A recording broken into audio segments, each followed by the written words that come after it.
Welcome back to Trifecta Outdoors. I'm Mitchell Seabury. This is Casey Miller. This is Trevor Przuzik. And this is podcast number 2. We got the first one down. It was uploaded. Viewers loved it. We talked a little about deer hunting, a little bit about guns. We got some different topics for today. First off, there's something coming up pretty soon, and that's the hard water. Hard water. Things are freezing over, and we're switching from regular fishing on open water to ice hunting. fishing. And hunting. That's true. Right. Well, there's going to be some hunts mixed in, too. Right. So there's going to be some serious ice fishing going on. Casey, you have a real good spot for some great ice fishing. Can you tell us about the opportunities we're going to have there and all that? Oh, yeah. Well, we're going to be going Sandy Pond, which is a small, I don't know, would you describe it as like A bay? bay or something like similar to a bay off of Lake Ontario, which is quite possibly one of the best fishing lakes in the world. Oh, absolutely. World class. Great fishery. Yep. It's a great lake, you know? That's true. Oh, it's a great lake. You want to catch a big fish in New York State, Lake Ontario is the place to go. You got salmon. You got steelhead. You got lake trout. What else you got? Walleye. You got walleye. Perch. You got burbot. You got perch. You got LMBs, SMBs, Big burbot. You got sturgeon. You got muskies. pike, Pike. pickerel. Bluegill. They got muskies in Ontario? Oh, yeah. sure they do. Really? Go up in St. Lawrence River. You'll catch a muskie. Yeah, but that's not. But in the lake. That's Oh. not Lake Ontario. Well, yeah, but it's still you can still catch come them in down. Lake Ontario. Yeah. Bill Safe the Third. Hey, go check him out on YouTube. He's got a great channel. He's caught some muskies in bays. Bull sharks Yep. have been. There are quite possibly many bull sharks in Lake Ontario, because bull sharks, they come from the ocean, the Atlantic Ocean, right outside New York City. They come up the Hudson, through the Adirondacks, and then they come down the St. Lawrence into Lake Ontario. So if you have a camp by chance on Ontario Lake, Lake Ontario. Hey, here's a fun fact for you. Oneida Lake is bigger than Lake Ontario. Look at a map. as I was going to say, Lake Ontario, if you have a camp there and you know who you are, just beware because there could be bull sharks. So just be wary of that. Hey, who might that be? I don't know. Anyways. I couldn't tell you. Oh, is that your mother? Now, Casey, I want specifics on this trip. We're going to go up in the next, I'm thinking 7 to 14 days, we're going to be up at Sandy Pond. I hope so. I mean, if there's ice, if there's no ice, we're still going out. We're just going to walk out on the water. Yeah. I mean, that's what guys do. So, we're going to be going. We're going to stop off at Nancy's. Fat Nancy's. Oh. Shout out to Fat. Wait, we're doing brand deals? No free brand Yeah, deals? no, it's fine. No. Oh, well, Nancy's Nancy's like, good. We like Fat Nancy. Yeah, Nance is good to us. She'll throw in a couple more minnows than, it's like you buy minnows by the dozen, but sometimes she'll throw in a couple more for us. And, hey, that's in Pulaski. It's in the town of Pulaski. If you're in Pulaski, we recommend a great pizza place. Severinos.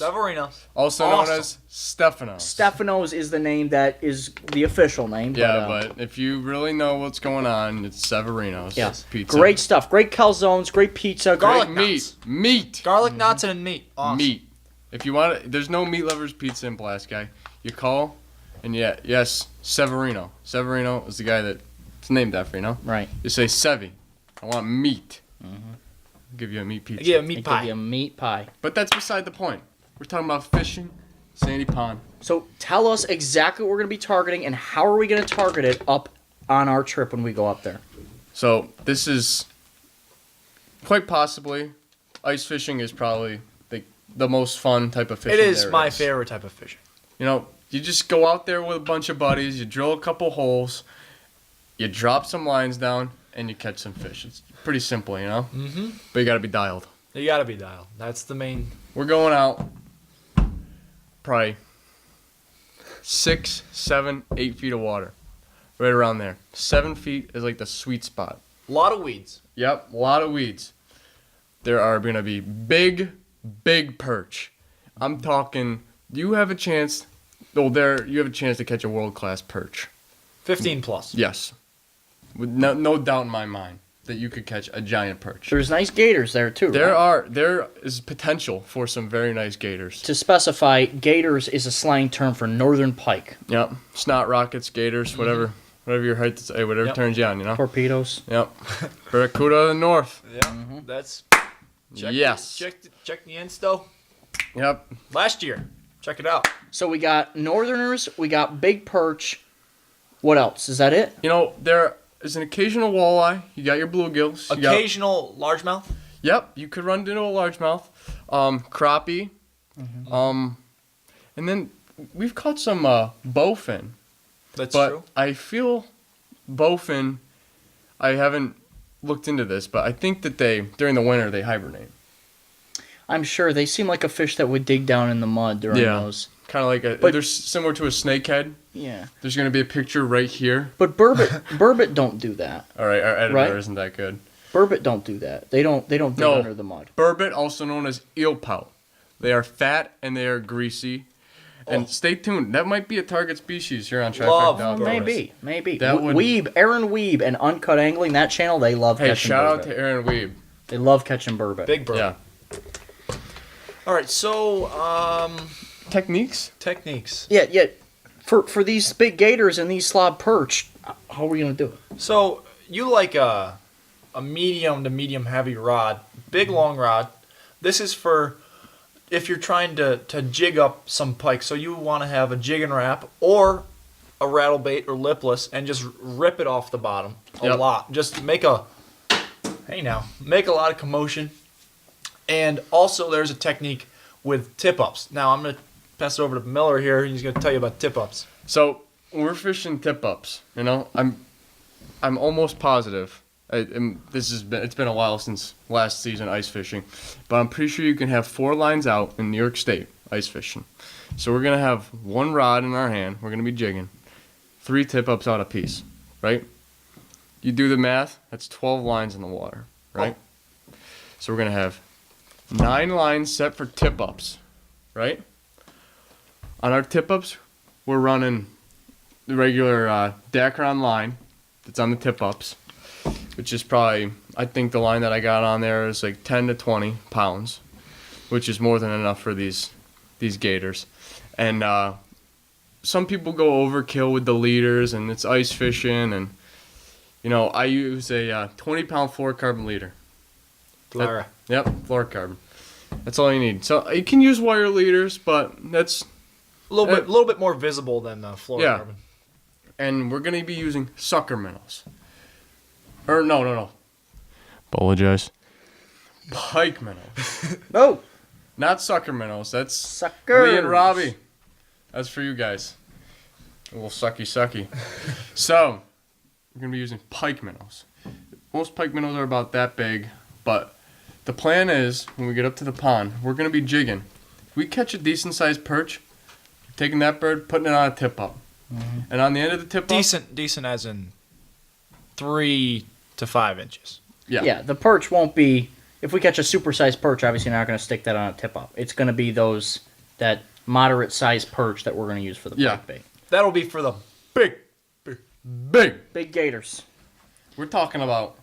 Our goal on this trip... I'd say a good goal would be 35-inch pike. I think that's a great goal.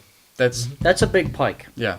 That's, That's not average. I'd say a very nice pike, which there is the potential for a 40-inch pike. But that's shooting for the stars. And it would be even a bigger goal, but how awesome would it be catch that pike on the rod instead of on a tip-off? Yep. Awesome. We're going to do that. Awesome. We'll bring that to you.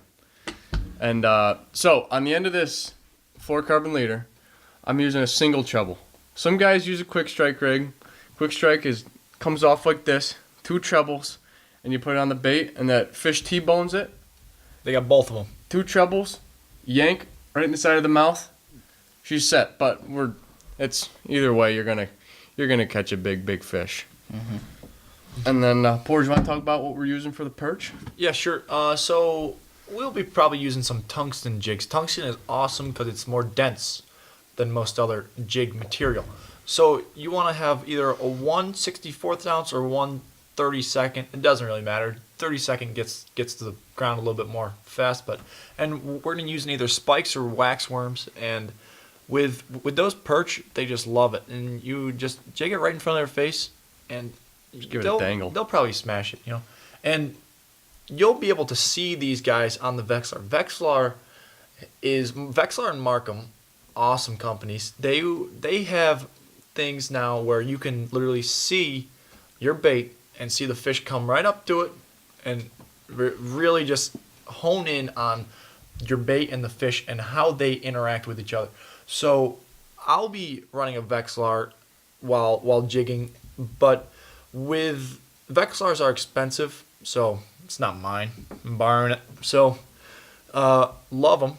And you can just see how your bait works with the fish, and if the fish are swimming up to it and swimming away, you might want to change baits. So Yeah. Let me just veer off for one quick second. We'll get back to the techniques in a minute here, but I just want to hint on ice fishing safety, because this is different than fishing for largemouth, let's say in Sandy Pond Yeah, in off Grandpappy's August. dock. This is a little different. This water, 60% of your body heat comes from your head. It You was go 60, 70 degrees. 60% of your body heat comes from your head. holy jeez. So that goes under. You fall through the ice, you're in big trouble fast if you can't get yourself out. So ice safety, they got the new floating suits today. Ice but- picks, too. Yep. Right. And always check the ice. There's a difference, though, between necessity. Of course, these things I'm mentioning to do with ice safety, you don't need them, but it's just about not being foolish. Just be smart. Yeah, also Right. about good judgment. Right. And I'm not going to obviously have the floating suit because that's a very, that's a good pricey item that I might not have the money for because I got some more Christmas shopping to do.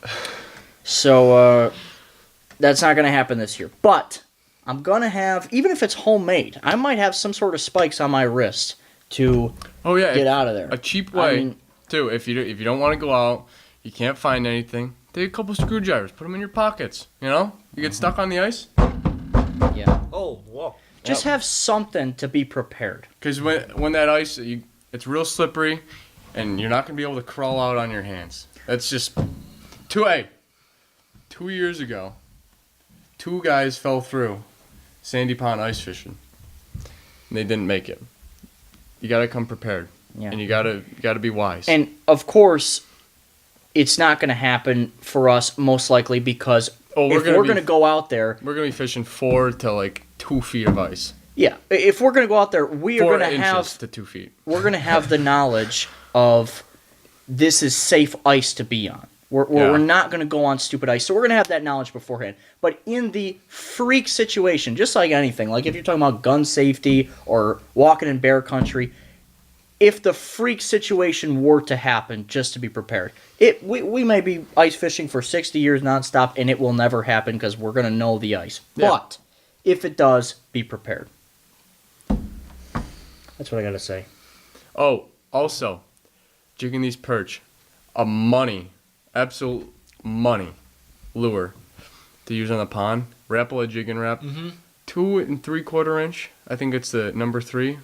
Yeah, Aaron Weeb, you can double check that for me. But you just put a little wax worm on each little hook or a spike. Drop that bird down. UV glow, white with a little bit of fluorescent with a UV glow. Could I make a point? So the reason why these perch and pike, I broke off on a big pike last year on a jig and wrap. Yeah, big. And you give it a big jerk, these jig and wraps are coming down in a spiral motion. So Cover a lot of water. on the way down, it's just like a bait fish dying or something like that. And these perch just come up and slam it on the way down. So you got to have a tight line on the way down to be able to feel that bite. But also you got hooks on both ends of the bait and a treble underneath. So if you don't exactly feel the bite, you're gonna probably hook them. There's a lot of hooks on that bait, and if the fish is big enough, it'll get it all in its mouth. Yeah, and also, all the fish coming into the pond during the winter, they're coming in there to spawn in the springtime. So most of these perch, most of the big perch, are in the lake and come in. And when I'm saying big perch, there are slob perch. We're going to catch perch that look like a smallmouth bass. They're going to be that big. I can't wait to bring this to you guys on the episode. I mean, this is going to be so cool. We're Awesome. gonna bring the heat on the pond, and we're going to show you viewers what a good day ice fishing is like. Oh, yeah. This is going to be good. Might even have to be a 2-parter in case we catch too much fish for one episode. Oh, and stay tuned. Maybe there might be a catch and cook. Mm-hmm. Hey, now. Yep. Okay. Mm-hmm. My favorite. Stay tuned in the kitchen. We got a lot- Trifecta kitchen. Trifecta kitchen. That's what. It's Trifecta kitchen. You need to get our own We name. got a lot of recipes for fish and game. I'm telling you. We got a lot lining up soon. We're going to show you guys how to do a little... Might even have to bring some venison to Sandy Pond. Do a little perch and venison Oh. combo. Surf and turf. Jeez. Like that Wouldn't that be idea. a bad idea? Okay, so let's talk about shacks, like fishing shacks. Like me, I'm not a big shack guy. You know, I like to be out there. I go out when it's a nice day, and I'll just sit out on my bucket and just jig up some fish. But other guys sit there for 12 hours and just sit in their shacks with their buddy heaters going, wind blowing bud. 30, and they're catching fish. If you're on the fish, there's no reason to move. They ride their sled out, set up their shack, get the heater going, sit there for 12 hours, jigging some fish. That's all you need. And We had an interesting experience we did. last winter. I went fishing with pours on a pond, and the wind was probably blowing, what do you think, 30? Yeah, 25, 30. Yeah, Yeah, the wind chill was probably close to 0 and or negative. that's correct.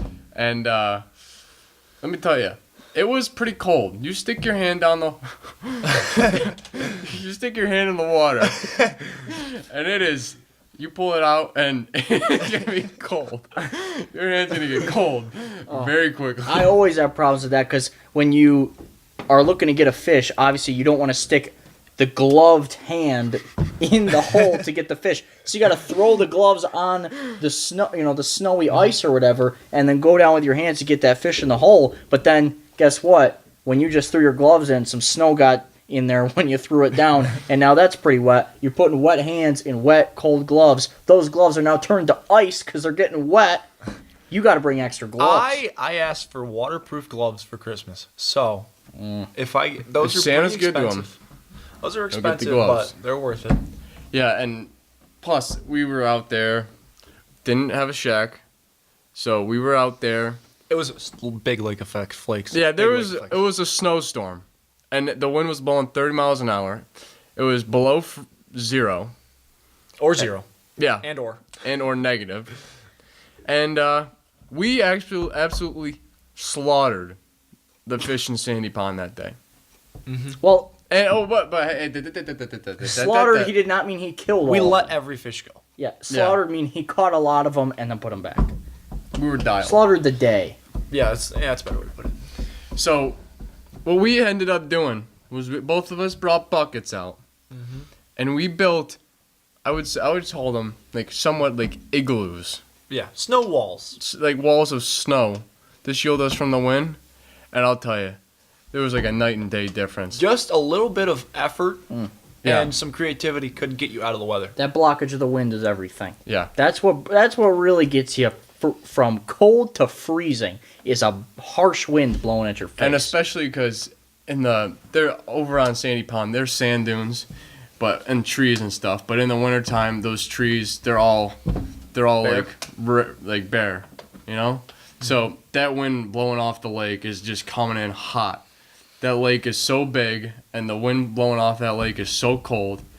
And if you get a good day with a lot of wind, you're gonna be colder than a well digger's ass in the Klondike. I'll tell you that for free. You know what they call Santa Claus in Louisiana? I don't want to know. Papa Noel. Hey, he's probably hungrier than a dog in the pound. Probably. I'm so hungry I could eat a dog at the pound.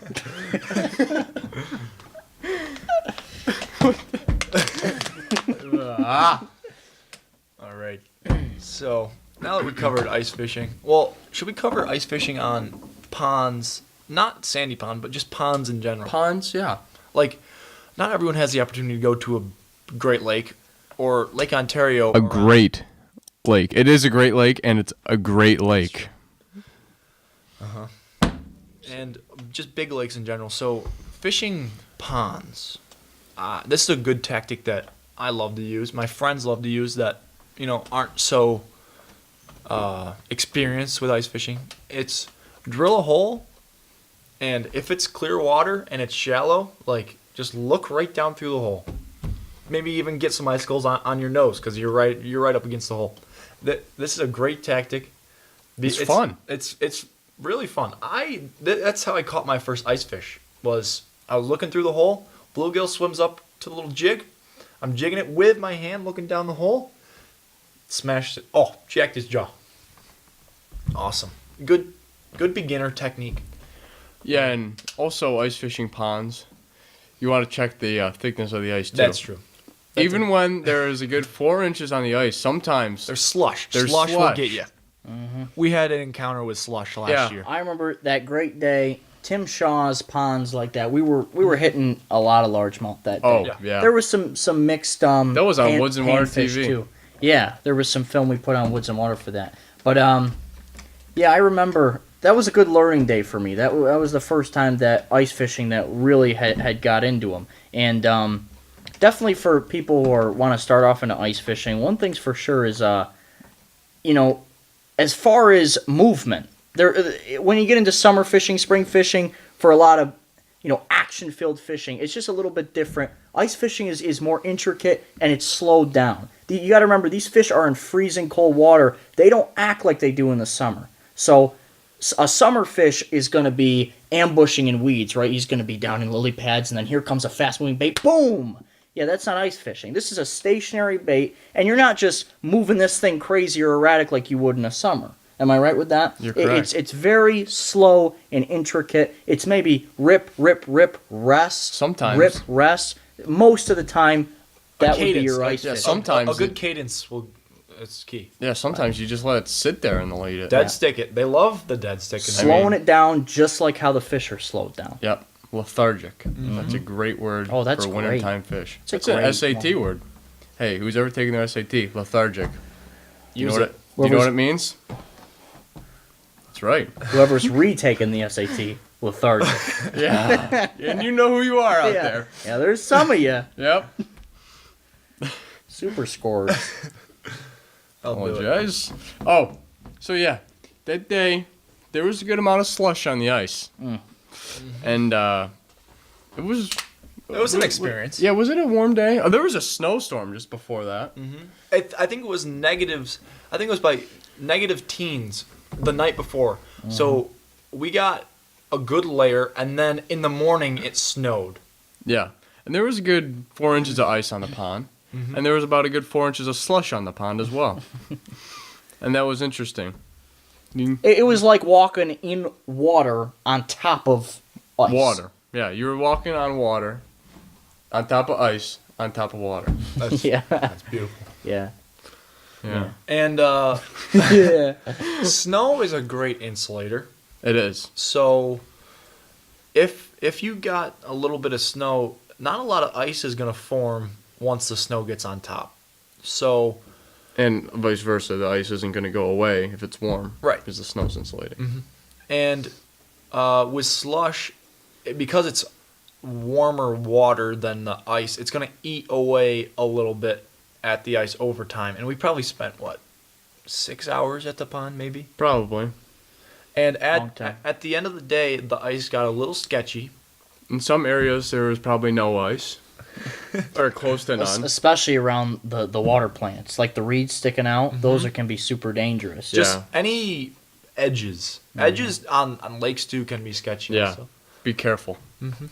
But Good thing on the edges, though, it's much more shallow, so if you do fall in, you're not completely Except for if screwed, it's but- off like a steep drop off, then it's Yeah. not shallow. But Right. that's beside the point. But I think these two guys had a little run-in with You didn't? the cold water. I did Oh, yeah. not. You did not. Yeah.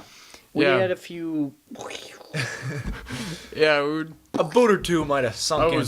I was toward closer to the edge of the pond, but it's probably still like 4 feet there. And I was walking all around. I was moseying out around, and all of a sudden, I just noticed I was not standing on ice anymore. I had fallen through, and I just climbed out, and a little bit wet, Yeah. but it was fine, you know? See, mine wasn't so peaceful. It wasn't like I just looked down and noticed that I was no longer standing on ice. It was I was walking, and then the next step, I abruptly crashed through and into the water about almost chest high. Well, you're a small guy, too. True. Other good point. True. We probably fell in at the same depth. I was at my hips. Yeah. He was at his chest. Yeah. Yep. And So, our buddy Tim Shaw, he fell through pretty good. in the middle. In the of middle. pond. Yeah. And That's when we called it a day, I think. yeah, that's when we were like, okay, this is not safe. Time to get off. Yeah, time to If- reel everything in and 3 But- hits and a quit. Let's be clear. You know, we didn't take that as seriously because it is a shallow pond. Yeah. We're all there to help each other out. So some guys were falling through, and we kept fishing. If that was on a lake and one person falls through, everybody's off for the rest Oh of yeah, the day. if you I mean, if there's no there's doubt about some it. sketchy ice on a lake and you like it's thin ice or you fall through or something, you want to get out and take the same path you took out onto the ice back. You don't want to veer off. You just want to take that same path that you came out on the ice. And as soon as you get out of that hole of ice that you just fell through, don't immediately stand up because that ice is going to be weak around that hole. Stay on your stomach and drag yourself for, you can Yes. never be too safe. Maybe 15, 20 yards. Keep dragging yourself until you deem it safe and then get up. But keep yourself low and your body weight spread out, not centered in one place. Another thing for ice fishing, I think probably, I don't know, I don't really want to say this, but most viewers probably think, you just go out there, drill a hole, and put a line in, right? Fish don't just hold anywhere, you gotta find them. You gotta find them.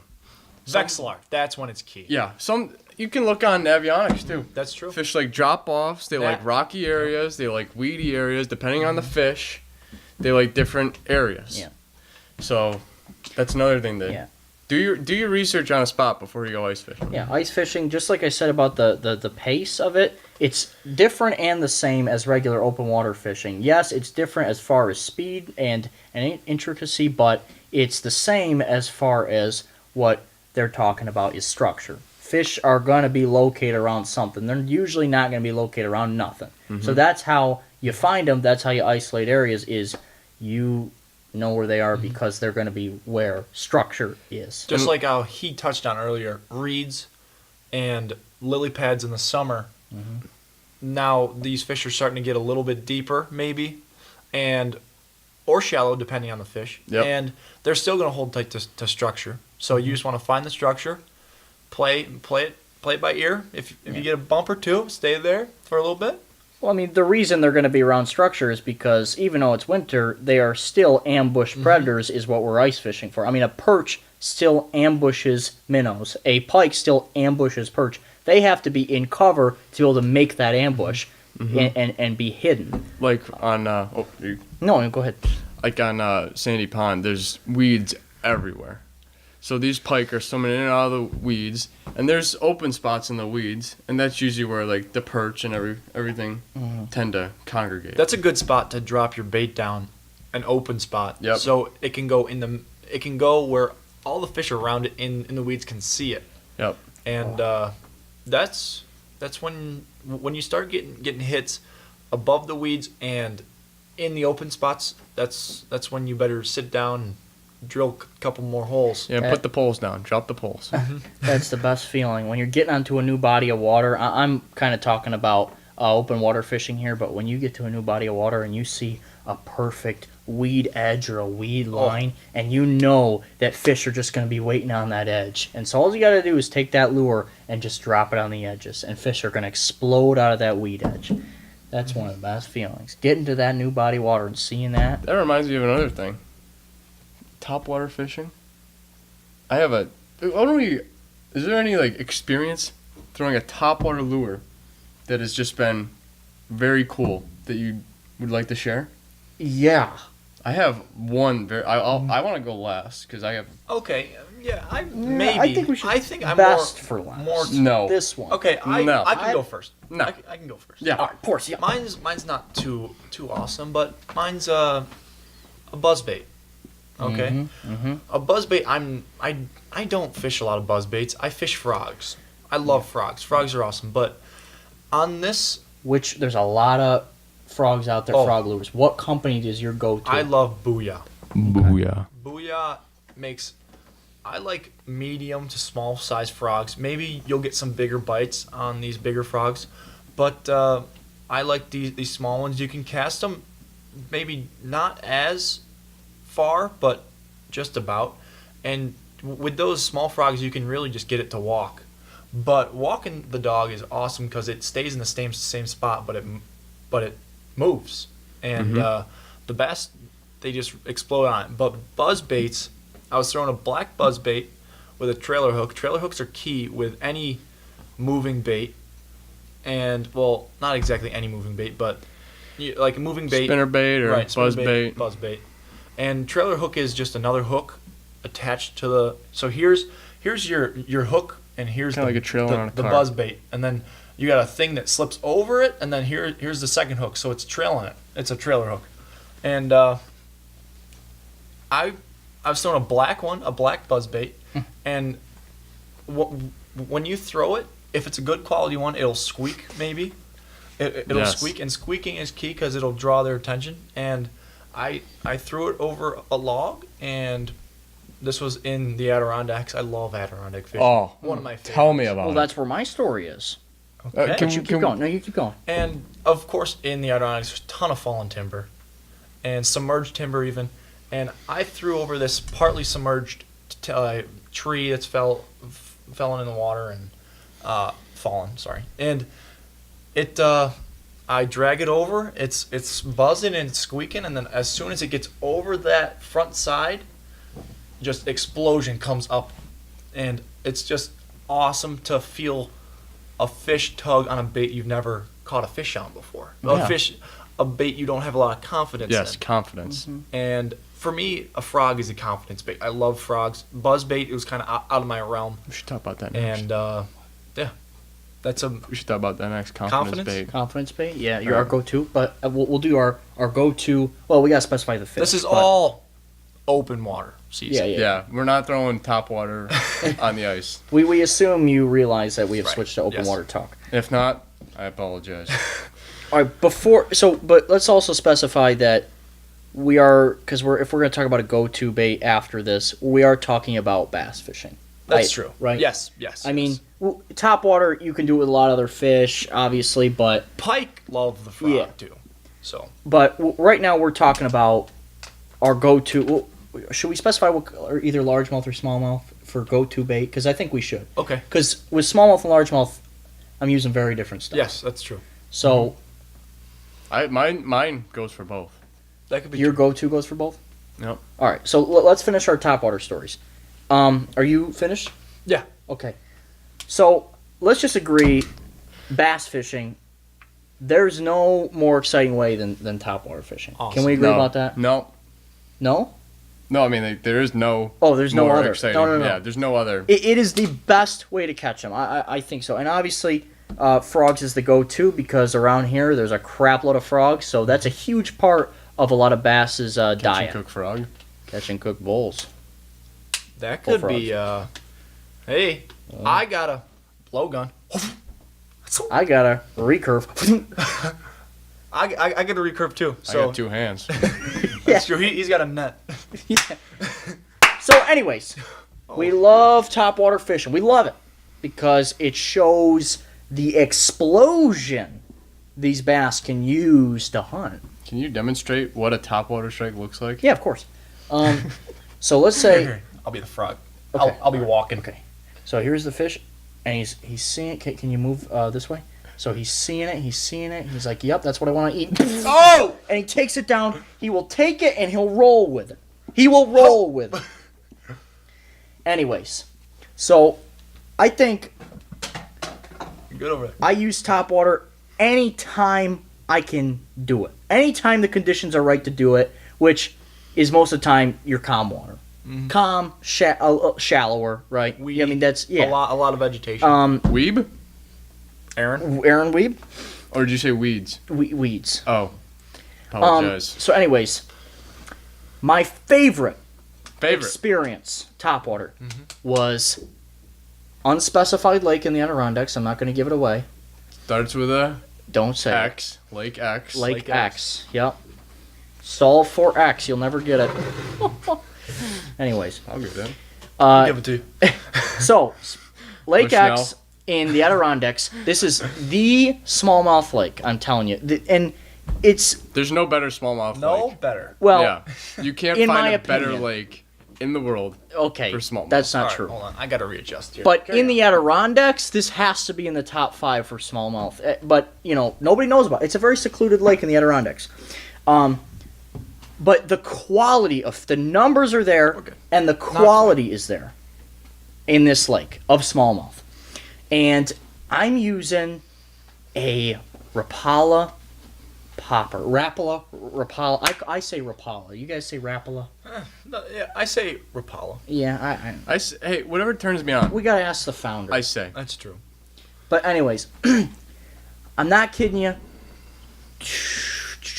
I caught between this evening. I caught between 25 to 30 quality smallmouth in an evening topwater. This was a night you could not replicate. Everyone has those days. Oh my too, gosh. Where you're like, I'll probably never catch that same amount of fish Yeah. again. And that could be another story for a different podcast. Yeah. That day when you're like, Well, Stay tuned. this is for me. That's true. This Okay, this is the day that happened. But and the Like quality X. of fish was there. I'm talking, close to 3 pounds for smallmouth is a big smallmouth, and there were multiple of these fish within all those fish. Of course, there were your small dinky ones, your 12, 14 inchers, but well, actually 14's not that bad for smallmouth, but your 12 inchers, and I mean, this lure, this Rapala popper, it's got this concave front, and it's just. Kind of like a bottle cap. It's making a huge bubble every time it pops. So I just throw it out far, and this was a really cool thing because it was the lake and then this tiny brook, and all these fish were around the mouth of the brook, and this brook went into deep into the woods, and it was so cool. This lake leads into this tiny stream, and they were all at the mouth of the stream, and so I'm casting. What do you think all they were doing around. at the mouth of the stream? Oh, I think the little fish were in the stream and they're waiting for them to pop out, or they're waiting for them to take the current in. But, so they're all around this radius of the mouth of the stream. And I'm casting out far and just thump, thump, bringing this popper in, thump, big bubble, a lot of noise, a lot of attraction. They love this commotion. These smallmouth were coming feet out of the water. Most of them would just real aggressively just snap it down, but some of the smaller ones were coming clear out of the water. Coolest topwater experience ever. It'd be hard to beat what I had that day. I mean, it was such a beautiful experience at that lake with the sunset, and caught a lot of fish, caught a lot of That was a quality beautiful fish. sunset. that was. Hey, you know what? I've got pictures if you want to see. I've seen I'll the pictures. Oh, you have you? It was on W&W. Yeah, Woods and Water. Rest- Yeah. Rest in peace. Yep. Yeah. Well, now I got paid cameramen. No, I'm kidding. All right. Your best topwater experience. Give me that. This is frozen, Sims. Yeah, it's got some water in it. I was drinking it. Hey, Bud. I'm out. Bud's working up a sweat over here. I can see it dripping down his forehead. I'm hot. You want this for your head? Yeah. Okay. Oh, there it goes. Nothing like some frozen water. Yep. All right, That's Casey. what we need on some lakes. Casey, you apparently have the best topwater story on the planet, so let's hear it. All right, so I mean, I could probably say not many people have probably witnessed this take place in the wild, right? This isn't I was fishing, but this wasn't my lure that was crushed. I was fishing Sandy Pond, Of course. He loves it up there. Yeah, where else? And I was fishing a topwater frog, just casting. I caught some nice fish on the frog, Sandy Pond always produces. But I'm sitting there. I just released a nice bass. I'm sitting there, and all of a sudden I see some commotion in the pads, and a bass jumps out of the water. I was like, huh. You see fish jump out of the water sometimes, and then I'm watching, and the pads are still shaking, stuff's going on. I'm like, what the hell is going on? And I make a couple more casts. I'm reeling in.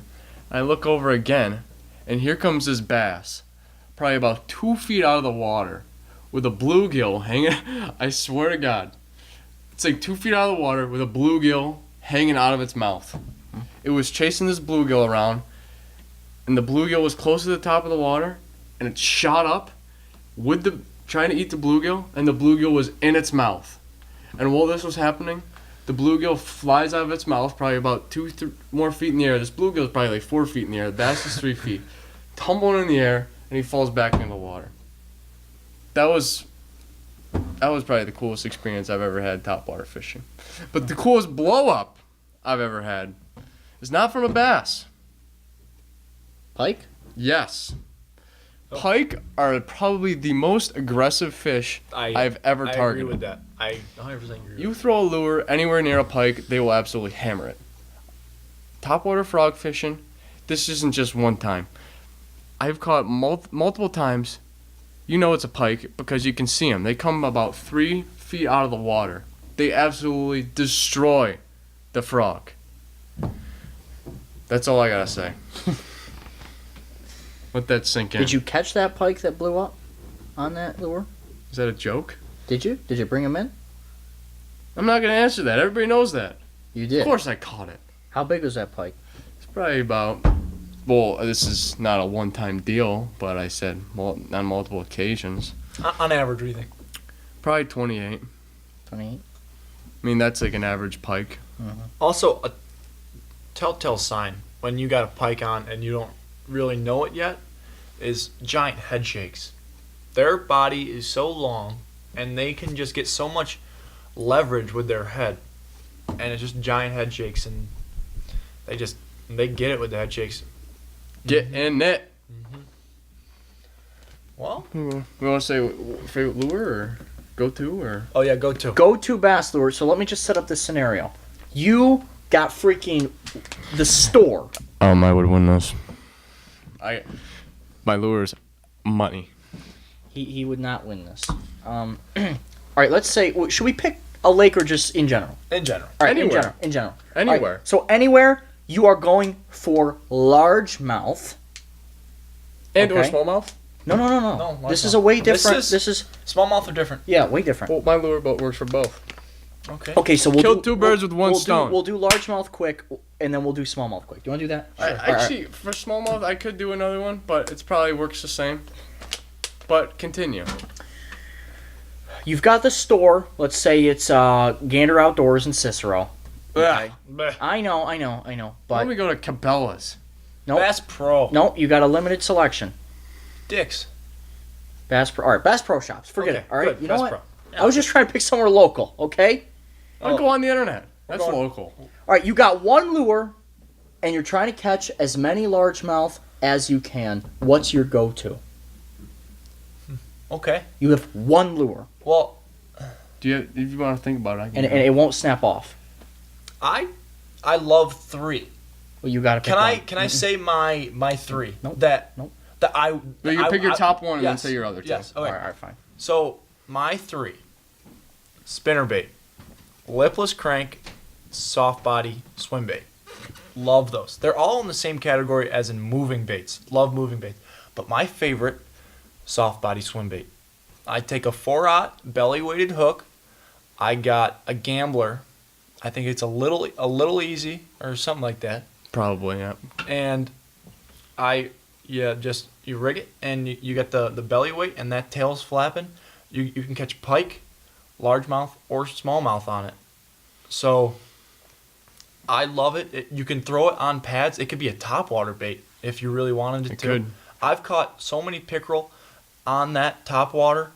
You just burn it across some matted weeds. Pickerel love it. Pickerel a lot like pike. And you run it. We were talking about weed lines earlier. Cast that right along the weed line. Move it slow. I love soft body swim baits because you can move it as slow as you want, and that tail will still kick. And with lethargic fish, they love a slow bait and an easy meal, so they'll come out of the weed edge, munch it. They love it. Okay, so you got... That's not my favorite lure for a smallmouth, so I just put it that way. So largemouth picks the soft body swim bait. Mm-hmm. Okay. 3.5 to 4 inches. Okay. My go-to largemouth lure for any lake, I will switch the color. I'm sorry. Other than frog. Yeah, no, this is just the Okay. go-to. All right, Go-to. yes. If you have to catch as many largemouth as you can. So obviously, the bait I'm about to say, I will change the color based on the lake, the clarity, everything, the sediment, everything. But soft body swim bait versus the chatterbait. Now let me explain this for a second. The chatterbait is the perfect mix because I love catching bass with heavy jigs. Jigs that sink and they got the nice trailer on it, or not trailer, the Skirt. No, trailer's good. yeah, skirt, and then like a nice little trailer, Plastic? plastic trailer. Yeah. I use the pork rind that is shaped like little frog legs, and I use that on a jig. So I catch a lot of bass on the jig that sink fast, and they're pretty heavy, and I get them down there in the weeds or whatever. But then I also like the movement of a spinnerbait and the flash of that. And sometimes the jigs will have rattles in it, but I wanted like a jig that sinks like that, but more commotion and more attraction, noise and shine. So the chatterbait is a perfect lure because it takes that bass jig, which is arguably one of the most popular lures of today. Mm-hmm. Big bass, fish a jig. Taking that bass jig and you're putting this tiny little silver plate on it that makes so much noise it just Do it into the mic. So the chatterbait is my go-to largemouth lure. My favorite color to use in most lakes is going to be yellow chatterbait. White and chartreuse. Yellow.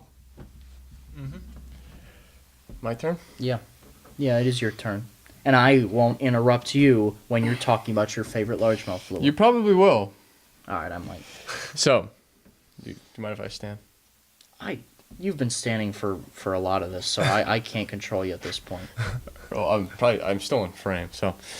So you want to catch a lot of bass? I probably don't need to talk that close. You want to catch a lot of bass? Probably every cast with this lure. Holy Shut up. Shut Every up, cast. FLW Tour champion. Scott Martin, we love you. Scotty. I'm cutting that out. No, you're not. No, you're not. No, that's staying in. Scott, if you're watching this, we love you. And we want some of those new baits you're working on. Yeah. Some of those Guggen baits. Some I know you've been in on those, Scott. Uh-huh. Send me some. You've been behind the scenes. Scott, I want a Mondo worm. Also, if you got any spare Okumas, I'll take some of those too, but it's all right. I like those hats you've been wearing too. What are All right, they, just get to your bait. Also, your truck's pretty cool. I'm not gonna lie. Okay, carry on. And I do not mind All right. your boat. And if you're looking to get your graphs also. yeah, You got if a you're lot looking to of get rid of graphs. that boat, Listen, link in the description. Email us trifectaoutdoors44@gmail.com. you're a damn good fisherman. Now let's wrap it up. But if you want to catch a lot of fish, Ned rig. Okay? I like the choice. It's a good choice. It is the perfect lure. You can catch your small bass, your medium-sized bass, and your mondos on a Ned rig. It's probably one of my favorite ways to fish too.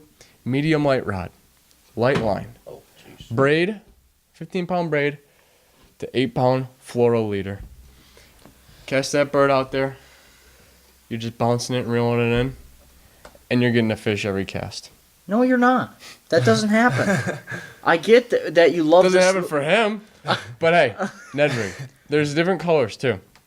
The one that I usually go with. Can you explain the Ned rig a little bit? Yeah. So a Ned rig is, everybody knows a Senko.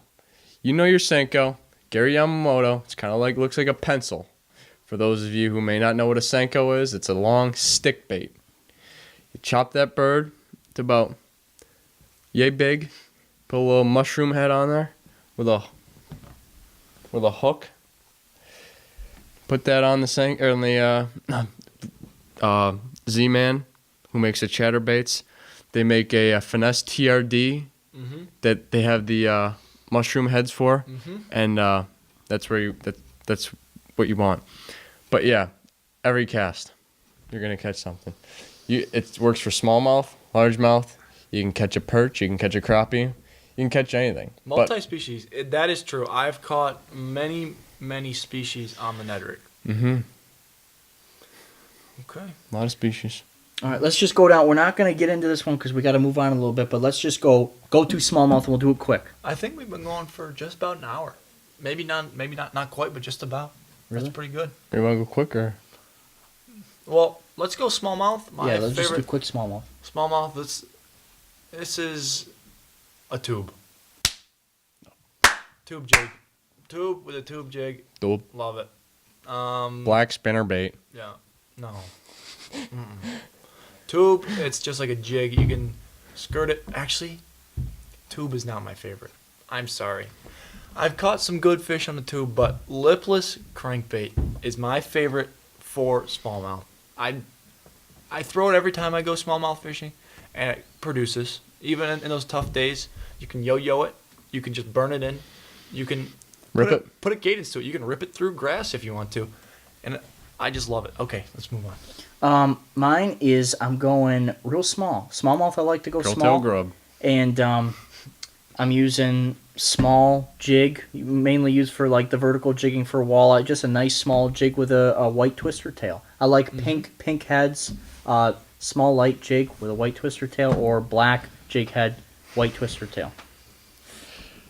Well, a drop shot or Drop shot. Ned rig. Drop shot, you'll always get them. Ned rig, you'll always get them. So either way, Ned You'll rig, always drop shot, twister tail, lipless, you're dialed. Uh-huh.